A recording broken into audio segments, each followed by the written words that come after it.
കാലത്തന്നെ പോച്ചില് അവളൊരു മണ്ടൂസ ചേച്ചി. ഓ, അപ്പോ അവളത് നിന്റെ അടുത്ത് എത്തിച്ചു അല്ലേ? ഹേയ്, ബസ് സ്റ്റോപ്പിൽ നിൽക്കുകയായിരുന്നു.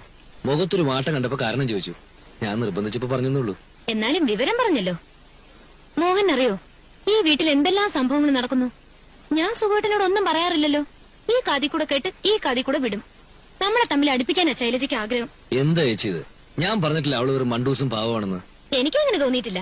ഇന്നാണ് ഒരു ദിവസം സുഖേട്ടൻ ഓഫീസിൽ നിന്ന് വരുമ്പോ അവൾ ആ നടുവിലത്തെ മുറിയിലിരുന്ന് കാലും കയറ്റി വെച്ചിട്ട് മാഗസിൻ വായിക്കുക. എന്നാ സുഖേട്ടനെ കണ്ടിട്ടൊന്ന് അനങ്ങ്. ശൈലജയോ? എന്നാ അവള് തീർച്ചയായിട്ടും സുഖേട്ടനെ കണ്ടു കാണില്ല. അപ്പൊ ഞാൻ നുണ പറയണമെന്നല്ലേ?